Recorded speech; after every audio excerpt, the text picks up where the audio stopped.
Most of my early pizza dough was a hit or a miss, and it took me far too long to realise why. This is what changed everything for me. I use PizzApp to get consistent pizza dough, and I'll show you how to use it to stop the guesswork. Just so you know, this app is completely free and should be part of every pizza maker's toolkit. Let's get into it.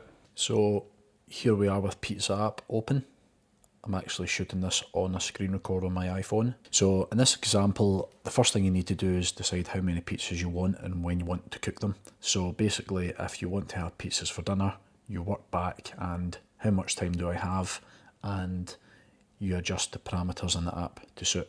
Let's take an example. For 4 250 gram dough balls at 60% hydration and 3% salt, which are Neapolitan kind of range of hydration and salt is round about these values. So you can see here that if you go down on the hydration or the water, it goes orange and it goes red, I think, yep. It goes red when you get too low. So Neapolitan range, the green option here is 58% to, I think it's at 62.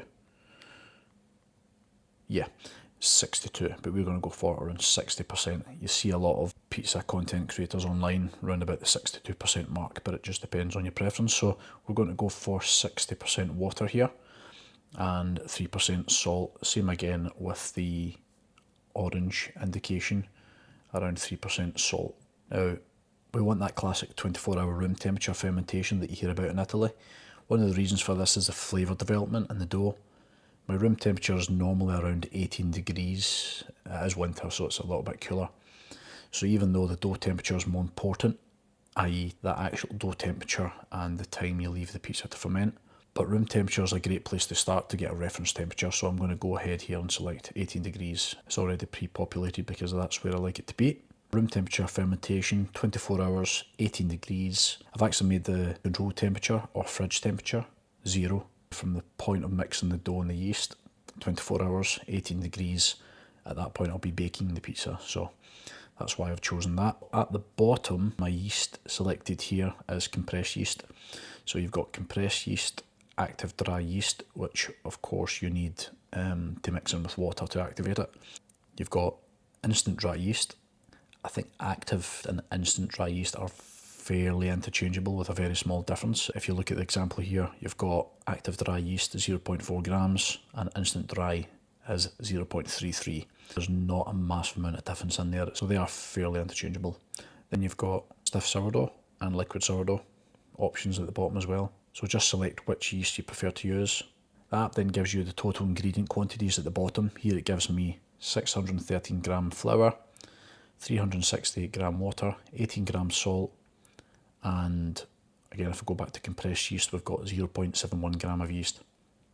You can play around with the weight of the dough balls here, so if you want a little bit bigger, you just put that up and it'll automatically adjust your quantities at the bottom. If we put it back to 250 gram dough ball and you have maybe 8 hours rather than 24 hours, you'll get a little bit more of a heavier pizza and a little bit less of that flavour to it, but let's go ahead and do it anyway.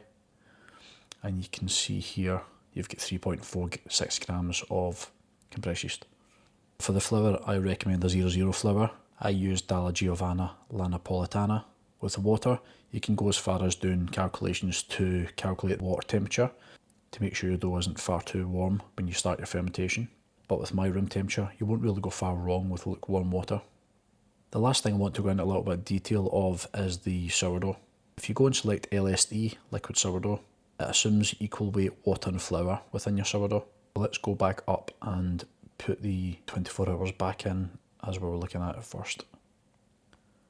It's important to remember that if you select LSD here, it assumes 40 grams of sourdough starter, and as a result it takes 20 grams off the water and 20 grams off the flour that you would have had to add, and this is to account for the starter content. So if I go back to compressed yeast here, you will see that the flour will go up 20 grams and the water will go up 20 grams to basically replace what the starter would have been.